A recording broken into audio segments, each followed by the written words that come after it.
Fala pessoal, tudo bem? Mais um vídeo da TV Coiote no ar e eu juntei o que saiu em toda a imprensa a respeito dos últimos dias do Francisco Vanderlei Luiz, de 59 anos, o homem que se explodiu ontem em frente ao Supremo Tribunal Federal. Todo mundo já sabe que ele morava na cidade de Rio do Sul, em Santa Catarina, era chaveiro, mas essa coisa profissional dele era bem esquisita, porque além de chaveiro, ele também chegou a trabalhar no ramo de eventos, né? Chega-se a dizer, inclusive, que ele chegou a organizar eventos bem consideráveis lá na cidade de Rio do Sul. E teria também alguns imóveis, alugaria alguns imóveis na cidade. E o que chama atenção é que até 10 anos atrás o cara não gostava de política. Ele não tinha nenhum interesse pelo tema. Só que com o andar da carruagem foi se tornando um bolsonarista fanático. É o caso de muitos dos fanáticos, né? E chegou a ser candidato a vereador pelo PL em 2020 na cidade, não se elegeu, teve só 98 votos, tá? E naquele momento a política já tomava ali boa parte do tempo que ele tinha, né? Pessoalmente ele acabava dedicando muito a ficar na internet, nos grupos bolsonaristas, se manifestando e tudo mais. Chegou no dia 8 de janeiro a se manifestar na própria cidade junto com a ex-mulher, não foi para Brasília naquela ocasião, 8 de janeiro de 2023. E segundo a ex-mulher dele, ele inclusive chegou a planejar matar o Alexandre de Moraes, fez pesquisas no Google a respeito disso, mostrou para ela. Ela perguntou, você quer fazer isso mesmo? Não sei o quê. Então esse grau de fanatismo já foi se demonstrando ao longo dos últimos anos. Ele não tem um histórico de boa pessoa em vários quesitos, tá? Por exemplo, ele foi preso em flagrante por lesão corporal em 2012. Em 2014 foi condenado pelo crime, uma pena de 2 meses e 29 dias de detenção em regime aberto.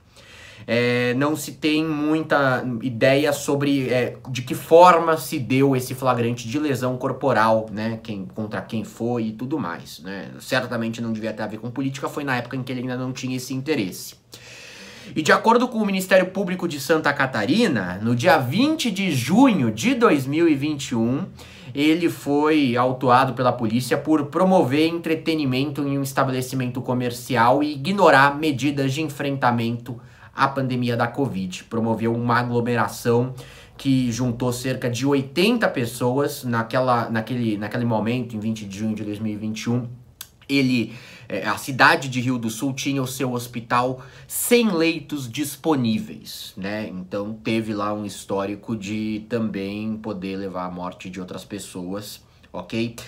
E ele dizia que valia mais a pena pagar a multa do que respeitar as regras sanitárias. Não foi a única ocasião em que ele também promoveu esse tipo de evento ao longo da pandemia. Ele fez isso outras vezes, né, embarcando no discurso negacionista e assassino do Jair Bolsonaro.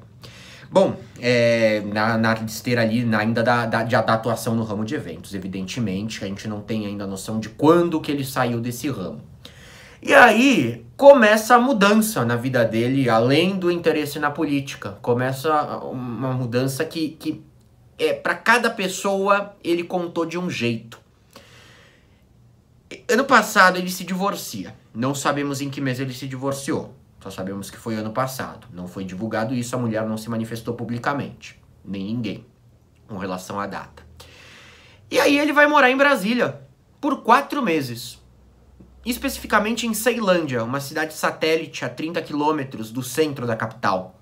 Uma cidade satélite, muita gente que trabalha em Brasília mora em Ceilândia. E conheceu no boca a boca um albergue e acabou indo morar lá, pagando uma mensalidade de R$570, um aluguel de R$570. E o argumento que ele usou quando chegou nesse albergue foi o seguinte: não, eu sou do Sul e eu trabalho no setor de energia, estou vindo aqui a trabalho. E ele chamou a atenção dos vizinhos e tudo, porque ele chegou, capinou toda a rua, pintou a casa onde ficou hospedado, né? E depois ele foi embora, voltou para Santa Catarina, em meio às chuvas que estavam atingindo o estado naquele momento. Rio do Sul é uma cidade que tem muito problema com enchente sempre. Por isso que eu nem me arrisco aqui a dizer, eu olhei até datas de enchente, mas não vou arriscar dizer exatamente quando que se deu esse retorno, porque ninguém falou publicamente também. E aí, teria a ver ali com reestruturar os imóveis dele, né, que ele alugava e que foram prejudicados. Foi o discurso que ele utilizou, ok? Esse ano ele decide novamente sair de Santa Catarina e ir para Brasília mais uma vez, né? No finalzinho do mês de julho ele faz essa viagem. A Polícia Rodoviária Federal conseguiu mapear ele indo de carro diretamente para Brasília. E a alegação que ele deu quando chegou em Brasília, para os vizinhos, para a proprietária da casa e tudo mais, foi: não, eu tô vindo agora para passar férias. Dessa vez eu tô vindo para passar férias. Mas ele ficou até essa quarta, até o dia em que promoveu o atentado.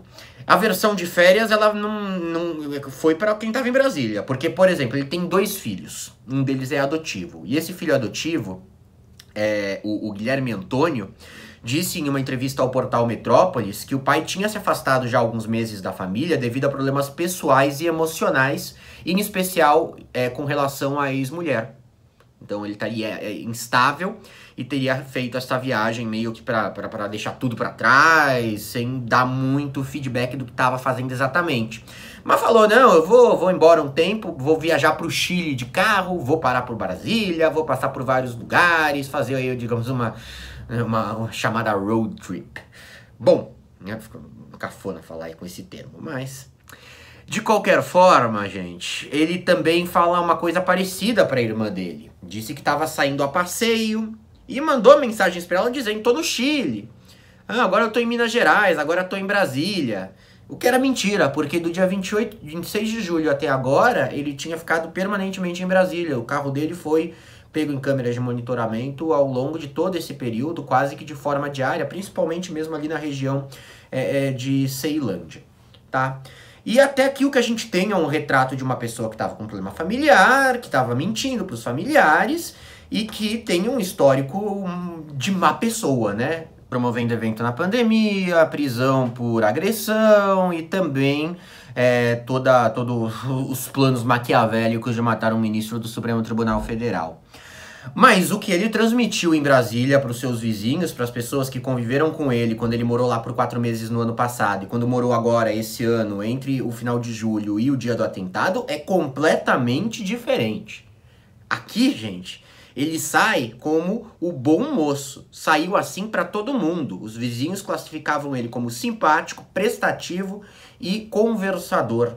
Tá? Levantava cedo todo dia, tomava café na padaria, andava de bicicleta, presenteava os amigos que fez lá em Brasília, tinha gosto por ajudar na manutenção do imóvel, mesmo quando isso não era uma obrigação dele. Construiu um brinquedo, sai como uma pessoa totalmente distoante do que a gente viu antes. Construiu um brinquedo para as calopsitas da Diana, que é neta da Gleide Alves, que estava administrando o imóvel. Correio Brasiliense a coloca como proprietária do imóvel e o portal Metrópolis a colocou como... que são os 2 grandes jornais de Brasília, colocou a Gleide como administradora, ok? O Estadão colocou como administradora também, então vamos deixar isso aqui em aberto. De qualquer forma, algo mais fofo do que construir um brinquedo para calopsita, eu não consigo pensar em nada. De uma criança ainda. Bom, de qualquer forma, gente, a Gleide, eu cheguei a trazer até o que ela falou num vídeo anterior que eu publiquei hoje, os relatos que ela fez sobre ele, né?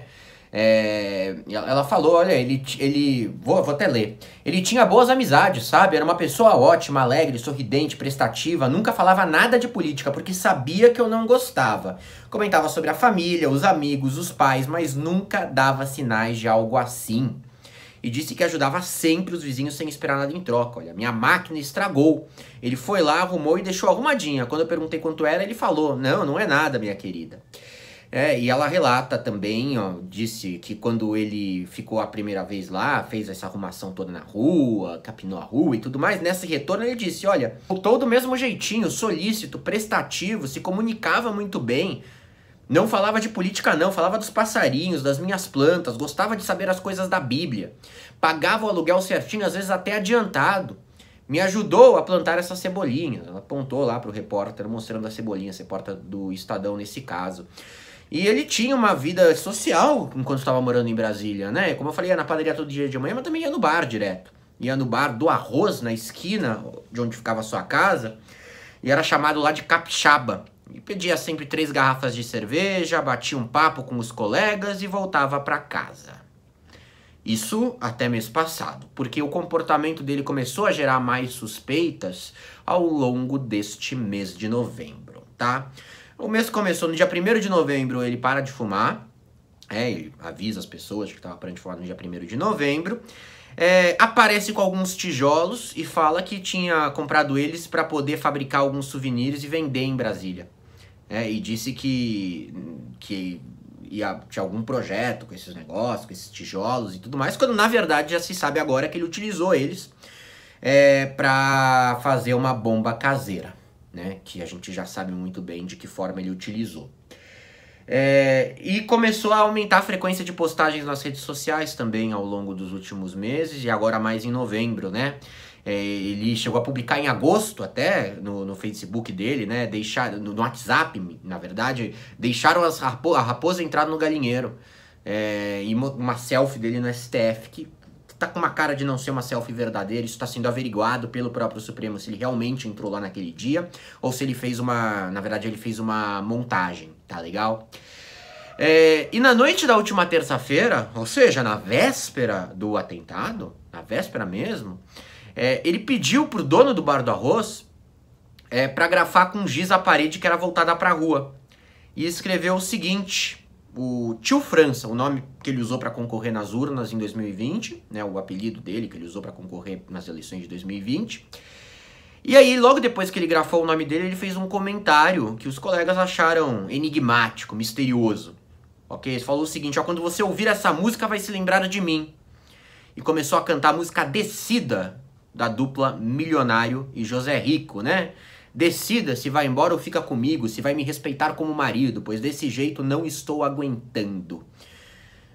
Uma música de quem está com o coração partido, ok? Dando sinais de que havia realmente uma questão com o divórcio da ex-mulher, além da questão política. A gente não sabe até que ponto essas coisas se misturam.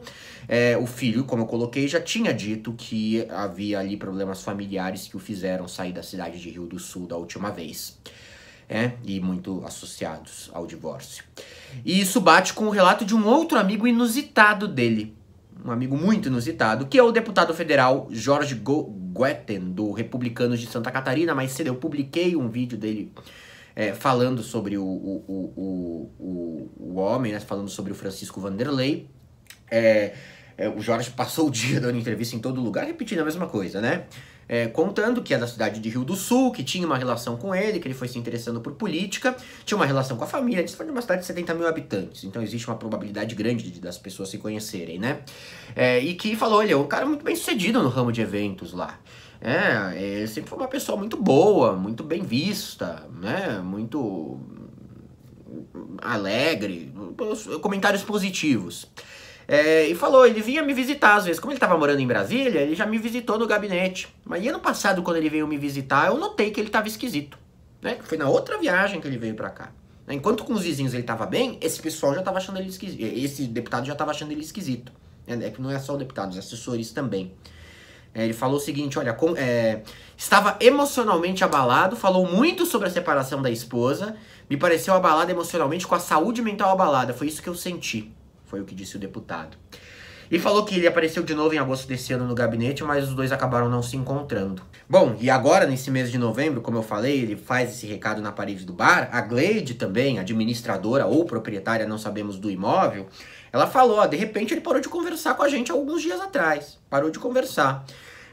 Saiu cedo no dia do atentado por volta das 6h30 da manhã. Eu vi pela fresta da cortina que ele varreu a porta, limpou tudo, fechou o portão, entrou no carro e foi embora, já com a roupa que morreu. Ele nem me viu, mas eu vi ele. Quando eu vi as notícias nos jornais, eu já pensei: isso é o Francisco que saiu cedo com tudo pronto.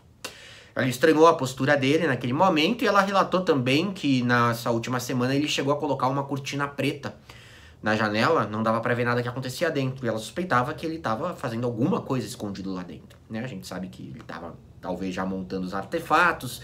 Ele também fez aquela pichação no vidro do banheiro, que eu mostrei no vídeo anterior e tudo mais. Bom, ele sai de casa às 6h30 da manhã, atentado às 7h30 da noite, às 19h30. Ou seja, se passaram aí cerca de 11 horas, a gente não tem noção exatamente sobre o que ele fez ao longo dessas 11 horas. O que a gente sabe é que ele deixou o carro dele lá na garagem, com todos os artefatos dentro, que ele tinha alugado um trailer, não se sabe exatamente quando ele fez esse aluguel, esse trailer estava largado perto do local do atentado também, pode ser que ele tenha ficado no trailer, era lá que estava um celular que ele utilizava dentro, junto com outros explosivos.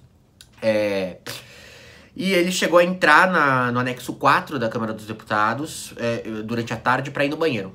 Entrou, foi no banheiro e saiu. Não ficou perambulando por lá como se acreditava inicialmente. É o que a gente tem de norte sobre o que ele fez no dia. É uma região com muitas câmeras, certamente você já deve ter a Polícia Federal muito à frente nesse sentido, tá? E fez as publicações no Facebook, porque assim que saiu o nome dele, a primeira coisa que surgiu também ontem, no dia do atentado, foram as publicações no Facebook dele dizendo que... ele avisando que ia fazer o que fez, né? E o filho dele falou, o Chiron Luiz, o filho adotivo, né? Ele afirmou que pra Polícia Federal que recebeu uma mensagem em tom de despedida do pai nos últimos dias. Mas que se tocou disso mesmo depois do ocorrido, que antes não tinha ficado claro que era uma mensagem de despedida e tudo mais. Aí ele parou pra olhar com calma e ligou os pontos. Tá legal, gente? Então esses foram os últimos anos, né? Eu coloquei últimos dias, foram os últimos anos, né? Dessa figura bem contraditória que é o Francisco Wanderlei Luiz. O cara que constrói casinha de colapsita para criança sem ganhar nada com isso, mas também o cara que tem uma prisão por agressão física e que queria matar um ministro do Supremo Tribunal Federal, né? Difícil de mapear exatamente essa personalidade. Saindo mais coisa, eu vou atualizando vocês assim que tiver novidade. Abraço, gente! E qualquer crítica, dúvida ou sugestão é só comentar aqui embaixo. Até a próxima.